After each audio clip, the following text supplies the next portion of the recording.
नमस्कार साथियों, मैं प्रदीप आपका अपने परिवार स्टडी विद गाजीपुर में स्वागत करता हूं। उम्मीद करता हूं आप लोग अच्छे होंगे, अच्छे से आपकी पढ़ाई चल रही होगी।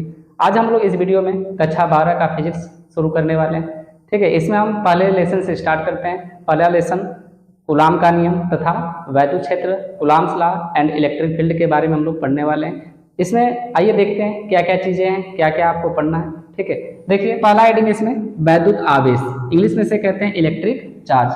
वैद्युत आवेश किसे कहते हैं? तो वैद्युत आवेश की परिभाषा आप याद रखेंगे, Q बराबर आई गुणे टी।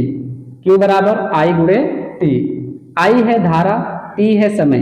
धारा और समय बीच में किसका चिन्ह लगा है? गुणा का, इसलिए इसको हम क्या कहेंगे? गुणनफल। धारा और समय के गुणनफल को हम क्या कहते हैं? वैद्युत आवेश कहते हैं। क्या कहते हैं? वैद्युत आवेश कहते हैं। आपसे पूछा जाए कि विद्युत आवेश किसे कहा जाता है, तो धारा और समय के गुणनफल को हम क्या कहते हैं? विद्युत आवेश कहते हैं। देखिए हमने यही लिखा है, धारा और समय के गुणनफल को विद्युत आवेश कहा जाता है। इसे Q से प्रदर्शित करते हैं, इसे Q से प्रदर्शित करते हैं। ठीक है, अब आगे देखिए Q बराबर क्या होगा? IT। अब इसका मात्रक देखिए, तो Q का मात्रक बराबर, मतलब आवेश का मात्रक बराबर I का मात्रक, I मतलब धारा, धारा का मात्रक गुणे T समय, तो T का मात्रक। तो देखिए धारा का मात्रक क्या होता है? एम्पियर, और समय का मात्रक सेकेंड, तो क्या हो जाएगा? Ampere second. और एम्पियर सेकेंड को ही हम क्या कहते हैं? कूलाम कहते हैं, या इसे हम क्या कहेंगे? कूलाम। क्या कहेंगे? कूलाम। अर्थात एक एम्पियर सेकेंड बराबर, एक एम्पियर सेकेंड बराबर एक कूलाम। क्या कहते हैं? एक कूलाम। एम्पियर सेकेंड को ही हम क्या कहते हैं? कूलाम। क्या कहते हैं? कूलाम। अब आगे देखिए, अब इसमें कहेगा आवेश का मात्रक, तो हो गया। अब कहेगा आवेश की बीमा बता दीजिए, तो आवेश की बीमा, आवेश की बीमा या Q की बीमा भी कर सकते हैं आप। आवेश की बीमा बराबर, ठीक है, एम्पियर को किससे दर्शाते हैं? A से, और समय को T से, तो क्या हो जाएगा? AT। क्या हो जाएगा? AT। तो आवेश का जो मात्रक होता है वह एम्पियर सेकेंड होता है, और आवेश की जो बीमा होती है वह AT होती है। ठीक है, अब देखिए आगे, आगे कह रहा आवेश के प्रकार। तो आवेश कितने प्रकार का होता है? तो आवेश दो प्रकार का होता है। आवेश दो प्रकार का होता है। कौन कौन? वैद्युत आवेश दो प्रकार का होता है। पहला धन आवेश, ठीक है। धन आवेश कैसे प्राप्त होता है, प्राप्त करेंगे हम? तो कांच की छड़ को, कांच की छड़ को जब रेशम के धागे से रगड़ा जाता है, जब कांच की छड़ पर रेशम के धागे को रगड़ा जाता है, तो यहाँ पर कौन सा आवेश उत्पन्न होता है? तो जो आवेश उत्पन्न होता है उसे धन आवेश कहते हैं। जब कांच की छड़ पर रेशम के धागे को रगड़ते हैं तो उससे जो आवेश हमें प्राप्त होता है उसे धन आवेश कहते हैं। देखिए ये लिखा हमने, कांच की छड़ तथा रेशम के धागे को रगड़ने पर धन आवेश उत्पन्न होता है। ठीक है, तथा ऋण आवेश कैसे उत्पन्न होता है? तो देखिए ऋण आवेश, आबनुस पदार्थ को बिल्ली की खाल से रगड़ने पर ऋण आवेश उत्पन्न होता है। जब आबनुस पदार्थ को बिल्ली की खाल से रगड़ते हैं तो वहां पर जो आवेश उत्पन्न होता है उसे हम ऋण आवेश कहते हैं। ठीक है, इसमें आप नोट करेंगे पॉइंट को, कुछ पॉइंट आपको नोट करना है कि समान आवेश, समान आवेश एक दूसरे को, एक दूसरे को प्रतिकर्षित करते हैं, प्रतिकर्षित करते हैं। ठीक, मतलब एक प्लस हो या प्लस हो तो ये एक दूसरे को क्या करेंगे? प्रतिकर्षित करेंगे, या ये दोनों माइनस हो तभी एक दूसरे को क्या करेंगे? प्रतिकर्षित करेंगे। तो समान आवेश एक दूसरे को प्रतिकर्षित करते हैं। तथा विपरीत आवेश, विपरीत आवेश या विजातीय आवेश भी कर सकते हैं आप। विपरीत आवेश एक दूसरे को, एक दूसरे को आकर्षित करते हैं, एक दूसरे को आकर्षित करते हैं। ठीक है, मतलब एक प्लस होगा दूसरा माइनस होगा, या पहला माइनस हो दूसरा प्लस हो, तो ये एक दूसरे को क्या करेंगे? आकर्षित करेंगे। यह एक दूसरे को क्या करते हैं? आकर्षित करते हैं। ठीक है, उम्मीद कर रहा हूं आपको समझ में आ गया इतना, तो आप इतना लिख लीजिए। ठीक है, इसके आगे की थ्योरी में आगे पढ़ाता हूं अभी। ठीक है, लिख लीजिए इसको।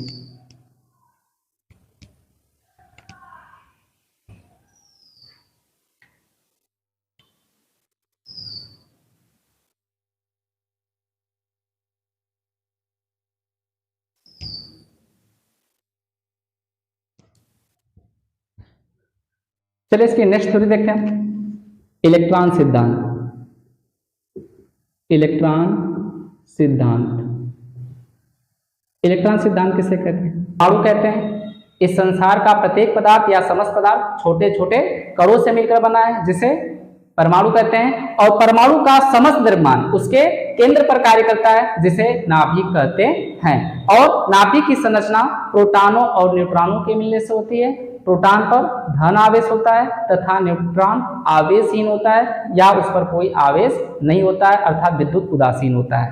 और इलेक्ट्रॉन उस नाभिक के चारों तरफ चक्कर लगाता है। इसी को हम इलेक्ट्रॉन सिद्धांत कहते हैं। चलिए हम लिखते हैं इस थ्योरी को। संसार का प्रत्येक पदार्थ छोटे छोटे कणों से मिलकर बना है,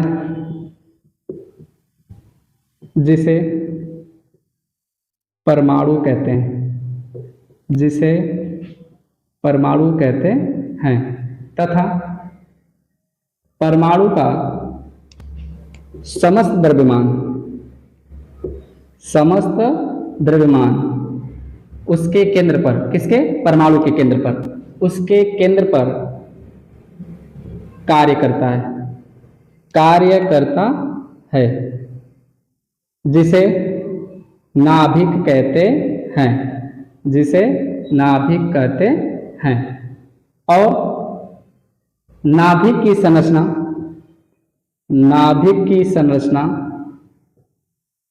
मतलब नाभिक किसका बना होता है? तो नाभिक की संरचना प्रोटॉनों तथा न्यूट्रॉनों के मिलने से होती है। न्यूट्रॉनों के मिलने से होती है। और नाभिक के चारों ओर, किसके नाभिक के? परमाणु नाभिक के। नाभिक के चारों ओर इलेक्ट्रॉन चक्कर लगाता है, इलेक्ट्रॉन चक्कर लगाता है। ठीक है, यही मैंने आपको बताया। क्या कहा हमने? संसार का प्रत्येक पदार्थ छोटे छोटे कणों से मिलकर बना है, जिसे परमाणु कहते हैं। तथा परमाणु का समस्त द्रव्यमान उसके केंद्र पर कार्य करता है, जिसे नाभिक कहते हैं। नाभिक किसका बना होता है? तो नाभिक की संरचना प्रोटॉनों तथा न्यूट्रॉनों के मिलने से होती है। और नाभिक के चारों ओर इलेक्ट्रॉन क्या करता है? चक्कर लगाता है। और आपसे पूछा जाए कि नाभिक पर कौन सा आवेश होता है, तो याद रखिएगा प्रोटॉन पर धन आवेश होता है, न्यूट्रॉन आवेशहीन होता है। इसलिए प्रोटॉन के धनावेशित होने के कारण नाभिक कैसा होता है? धनावेशित होता है। ठीक है, अब आगे इसमें नोट वर्ड करेंगे। क्या नोट करेंगे? इस बात को याद रखेंगे आप, ठीक, कि इलेक्ट्रॉनों की अधिकता के कारण, इलेक्ट्रॉनों की अधिकता के कारण जो आवेश उत्पन्न होता है, जो आवेश, पहला पॉइंट है, जो आवेश उत्पन्न होता है उसे ऋणावेश, तथा इलेक्ट्रॉनों की कमी से जो आवेश उत्पन्न होता है उसे धनावेश कहते हैं, उसे धनावेश कहते हैं। इलेक्ट्रॉनों की अधिकता से जो आवेश उत्पन्न होता है उसे हम ऋणावेश कहते हैं, तथा इलेक्ट्रॉनों की कमी से जो आवेश उत्पन्न होता है उसे हम धनावेश कहते हैं। ठीक है, अर्थात इसका कहने का मतलब है कि यदि इलेक्ट्रॉन का त्याग होगा, यदि इलेक्ट्रॉन का त्याग होगा तो वह कैसा होगा पदार्थ? धनावेश होगा।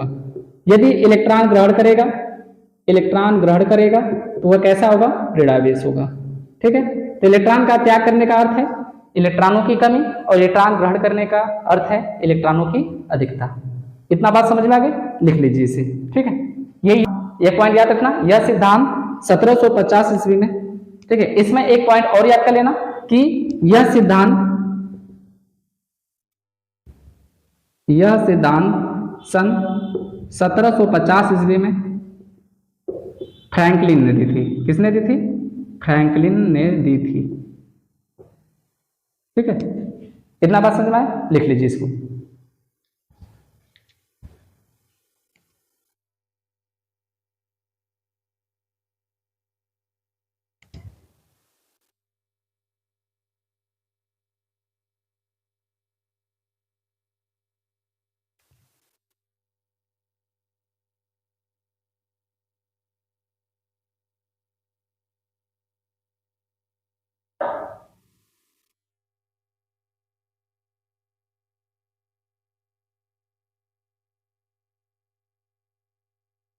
हो गया, मिटाते हैं इसको।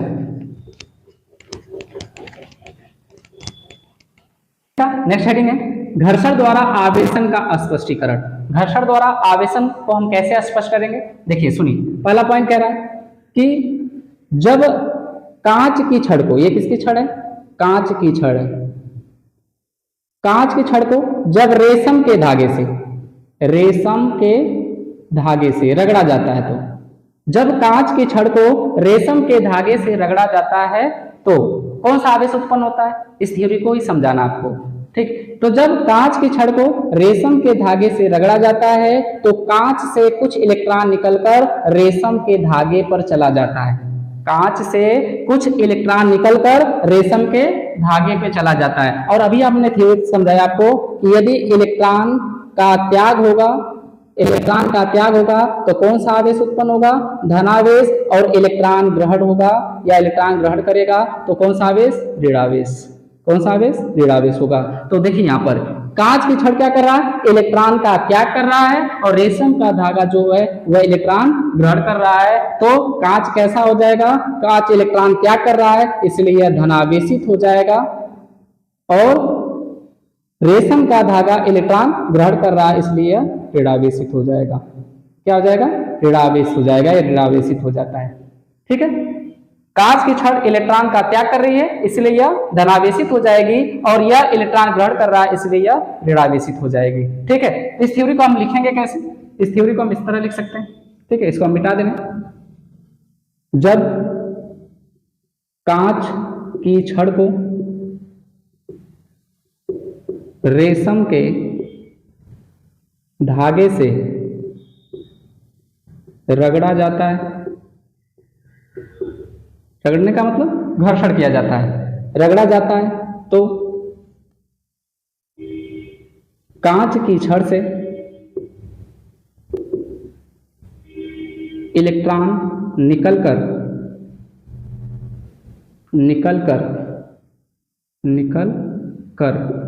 ठीक है, कांच की छड़ से इलेक्ट्रॉन निकलकर रेशम के धागे पर चला जाता है, जिसके फलस्वरूप रेशम का धागा ऋणावेशित तथा कांच धनावेशित हो जाता है। ठीक है, इतनी बात समझ में आ गई? ठीक है, तो क्या कह रहा है कि जब कांच की छड़ को रेशम के धागे से रगड़ते हैं तो कांच की छड़ से इलेक्ट्रॉन किस पर चला जाता है? रेशम के धागे पर, जिसके फलस्वरूप रेशम का धागा ऋणावेशित हो जाता है और कांच की छड़ धनावेशित हो जाती है। ठीक है, इतना लिखिए, फिर इसका दूसरा पॉइंट भी आपको समझा रहे हैं।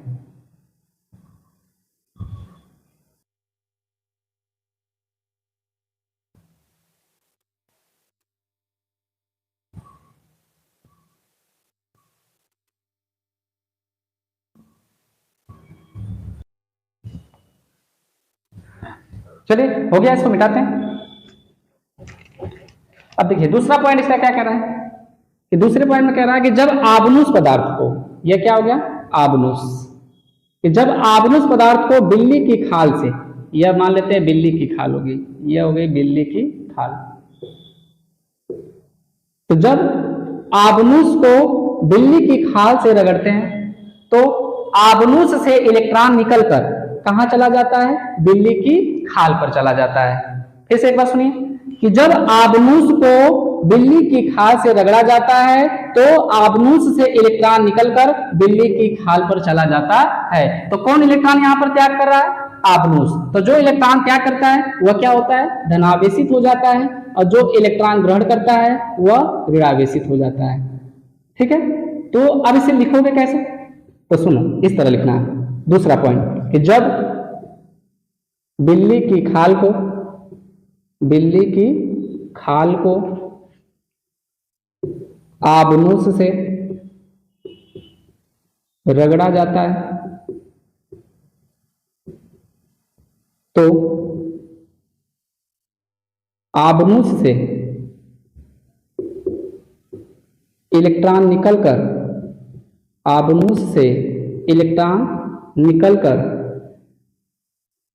बिल्ली की खाल पर चला जाता है, जिसके फलस्वरूप बिल्ली की खाल ऋणावेशित तथा आबनूस धनावेशित हो जाता है। क्या हो जाता है? धनावेशित हो जाता है। ठीक है, तो यही है घर्षण द्वारा आवेशन का स्पष्टीकरण। उम्मीद करता हूं आपको समझ में आया हो। ठीक है, इसको लिख लीजिए, फिर इसके आगे की थ्योरी हम देखते हैं। लिख लीजिए इसको।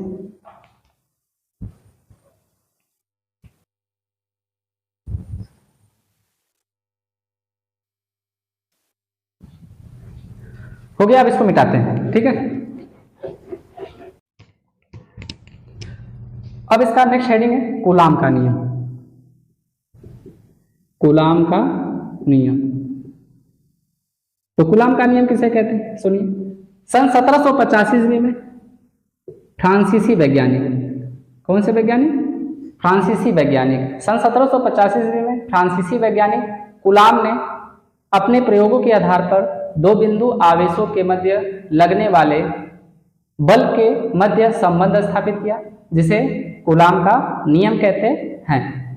तो सन 1785 ईस्वी में फ्रांसीसी वैज्ञानिक कूलाम ने अपने प्रयोगों के आधार पर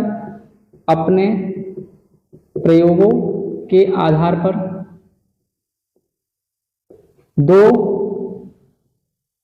बिंदु आवेशों के मध्य लगने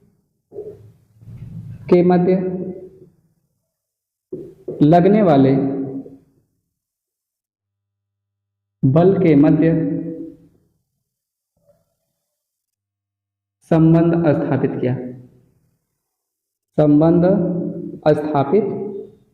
किया,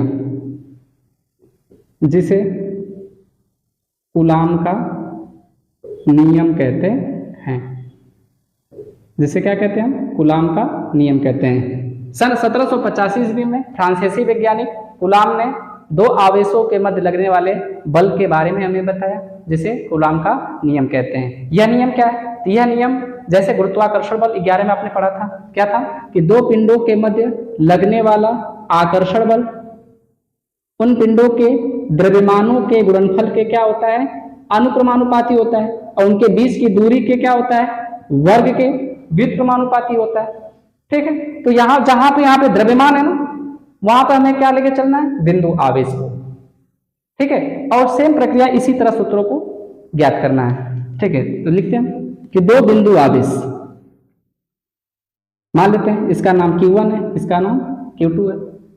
एक प्लस दूसरा माइनस, या दोनों प्लस या दोनों माइनस, या एक माइनस दूसरा प्लस हो सकता है। यदि विपरीत आवेश हुए तो आकर्षण बल, समान आवेश हुए तो प्रतिकर्षण बल। इसलिए हम यहाँ पे दोनों प्रतिकर्षण दोनों को बोलेंगे। ठीक है, तो किन्हीं दो बिंदु आवेश हो, इसके बीच की दूरी मान लेते हैं, या एक दूसरे से r मीटर की दूरी पर स्थित है। इस पर जो बल कार्य करेगा, या तो वह बल आकर्षण प्रकृति का होगा या तो प्रतिकर्षण का होगा, क्योंकि दोनों हो सकता है, क्योंकि समान आवेश एक दूसरे को प्रतिकर्षित करते हैं और विपरीत आवेश एक दूसरे को आकर्षित करते हैं। तो किन्हीं दो पिंडों के मध्य लगने वाला आकर्षण या प्रतिकर्षण बल उन दो पिंडों के आवेशों के गुणनफल के अनुक्रमानुपाती तथा उनके बीच की दूरी के वर्ग के व्युत्क्रमानुपाती होता है। ठीक है, कैसे लिखना इसे? किन्हीं दो स्थिर बिंदु आवेशों के मध्य लगने वाला आकर्षण अथवा प्रतिकर्षण बल उन दो आवेशों के गुणनफल के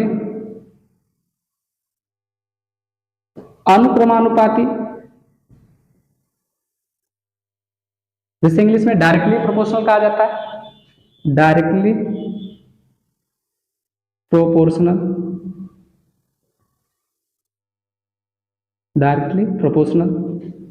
तथा उनके बीच की दूरी के वर्ग के व्युत्क्रमानुपाती होता है। ठीक है, तो क्या नियम कह रहा है कि इस नियम के अनुसार क्या लिखना है आपको कि इस नियम के अनुसार, किस नियम के अनुसार? कूलाम के नियम के अनुसार। ठीक है, इस नियम के अनुसार किन्हीं दो स्थिर बिंदु आवेशों के मध्य लगने वाला आकर्षण अथवा प्रतिकर्षण बल उन दो आवेशों के गुणनफल के अनुक्रमानुपाती तथा उनके बीच की दूरी के वर्ग के व्युत्क्रमानुपाती होता है। व्युत्क्रमानुपाती को इंग्लिश में इनवर्सली प्रोपोर्शनल कहते हैं। क्या कहते हैं? Inversely proportional. ठीक है, तो इतनी बात समझ में आ गई। अब इसमें लिखना क्या आपको कि F अनुक्रमानुपात है Q1 Q2 तथा F व्युत्क्रमानुपात है 1/r²। इसे समीकरण नंबर 1, इसे समीकरण नंबर 2, इन दोनों को आपस में मिला दीजिए। समीकरण 1 और समीकरण 2 को मिलाने पर, समीकरण 1 और समीकरण 2 को मिलाने पर तो मिला दीजिए इसे, तो यह समानुपाती क्या हो जाएगा? Q1 Q2 बटे r²। अब इस समानुपाती को हटाने के लिए एक नियतांक का गुणा करते हैं। वह नियतांक हम क्या लेंगे यहाँ पर? वह नियतांक होगा 1/4 पाई एप्सिलॉन नॉट इंटू के Q1 Q2 बटे r²। यह बराबर 1/4 पाई एप्सिलॉन नॉट या एप्सिलॉन 0 भी पढ़ लेते हैं इसे, इंटू के Q1 Q2 बटे r²। ठीक है, तो प्रयोगों के अनुसार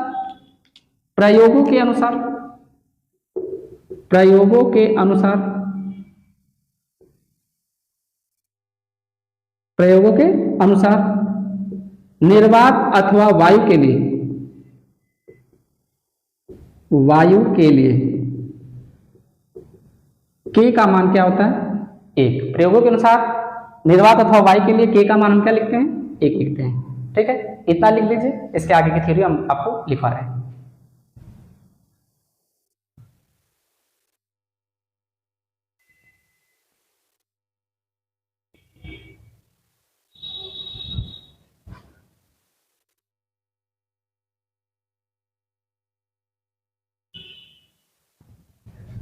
चलिए, हो गया होगा, इधर मिटाते हैं। ठीक है, तो यह बराबर क्या हो जाएगा तब? 1/4 pi epsilon not Q1 Q2 बटे r²। 1/4 पाई एप्सिलॉन नॉट का मान कितना होता है? तो याद रखेंगे 9 × 10 घाते 9, 9 × 10 घाते 9। इस वैल्यू को आप यहाँ पे रख दीजिए, तो यह बराबर कितना हो जाएगा? 9 × 10 घाते 9 Q1 Q2 बटे r²। Q1 Q2 बटे r², यही फार्मूला हो जाएगा इसका। ठीक है, इतना क्या हो जाएगा? इतना न्यूटन। ठीक है, बल का मात्रा क्या होता है? न्यूटन। इतना क्या हो जाएगा? न्यूटन। ठीक है, लिख लीजिए इतना।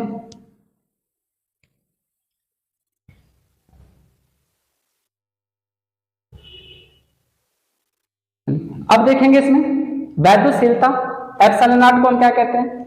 जहां एप्सिलॉन नॉट को हम निर्वात की वैद्युतशीलता कहते हैं, जहां एप्सिलॉन नॉट को हम क्या कहते हैं? निर्वात की वैद्युतशीलता। अब हम इसका मात्रक एवं बीमा निकालेंगे। देखिए कैसे निकालना है। आप लोग वीडियो को रोक रोक के इसका स्क्रीनशॉट ले लीजिएगा या वीडियो को रोक रोक के लिख लीजिएगा। ठीक है, अब एप्सिलॉन नॉट का मात्रक सीखते हैं। तो एप्सिलॉन नॉट का मात्रक देखिए फार्मूला ये है, यह बराबर 1/4 pi epsilon not Q1 Q2 बटे आर स्क्वायर। तो एप्सिलॉन नॉट को यह की जगह भेज दीजिए और यह को एप्सिलॉन नॉट के स्थान पे भेज दीजिए। तो कितना हो जाएगा, ये एप्सिलॉन नॉट बराबर 1/4 पाई एफ गुणे Q1 Q2 बटे आर स्क्वायर। अब इसका मात्रक लिखेंगे। तो एप्सिलॉन नॉट का मात्रक बराबर 1/4 पाई कांस्टेंट, इसका कोई मात्रक नहीं। बल का मात्रक न्यूटन, आवेश है, आवेश का मात्रक अभी पीछे पढ़ा है हमने कूलाम। तो कितना आवेश है, 2 आवेश है, तो कूलाम गुणे कूलाम बटे दूरी है, दूरी का मात्रक कितना होता है मीटर, तो हो जाएगा मीटर स्क्वायर। ठीक है, तो मात्रक क्या हो जाएगा, कूलाम का कूलाम में गुणा कर लीजिए, तो कूलाम स्क्वायर प्रति newton metre square, newton metre square. तो कूलाम स्क्वायर प्रति न्यूटन मीटर स्क्वायर, यह एप्सिलॉन नॉट का मात्रक हो जाएगा। अब हम लोग इसको मिटा रहे हैं। अब आगे देखिए एप्सिलॉन नॉट की बीमा कैसे निकालेंगे आप। तो कूलाम स्क्वायर है, तो Q बराबर क्या होता है IT।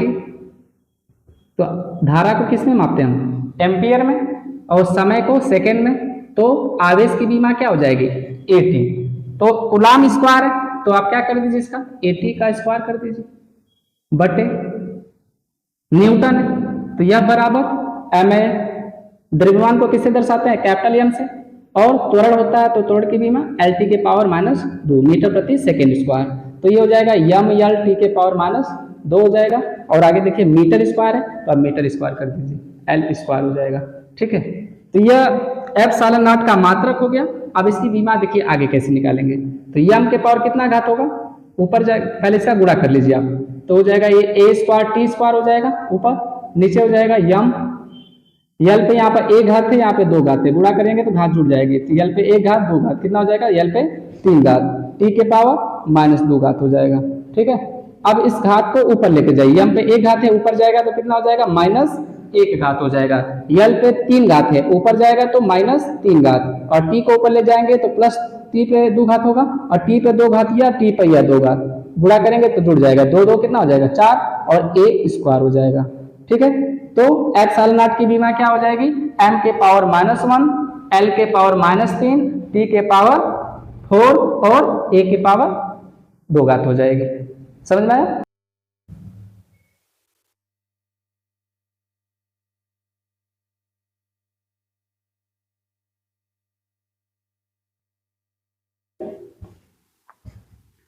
ठीक है, हो गया। अब आगे देखिए, अब हम लोग एप्सिलॉन नॉट का मान देखते हैं क्या होता है। तो एप्सिलॉन नॉट का मान, ठीक है, देखिए 1/4 पाई एप्सिलॉन नॉट बराबर कितना होगा, 9 गुणे 10 घाते 9। एप्सिलॉन नॉट को इधर गुणा कर दो, इसको इधर भाग कर दो, तो 1/4 पाई गुणे 9 गुणे 10 घाते 9 बराबर कितना होगा एप्सिलॉन नॉट। इधर इसको गुणा कर दीजिएगा आप। ठीक है, तो 1/4 पाई का मान 3.14 गुणे 9 गुणे 10 घाते 9 बराबर कितना होगा एप्सिलॉन नॉट। तो एक में जब इसका गुणा करके भाग लगाएंगे तो क्या आएगा 8.85 गुणे 10 घाते -12 बराबर क्या होगा एप्सिलॉन नॉट, या एप्सिलॉन नॉट बराबर 8.85 गुणे 10 घाते -12। मात्रक क्या होगा इसका, कूलाम स्क्वायर प्रति न्यूटन मीटर स्क्वायर हो जाएगा। ठीक है, उम्मीद करता हूँ ये वीडियो आपको अच्छा लगा होगा। वीडियो अच्छा लगा हो तो वीडियो को लाइक करिए, चैनल को सब्सक्राइब करिए। मिलते हैं आपको नेक्स्ट वीडियो में, तब तक के लिए धन्यवाद।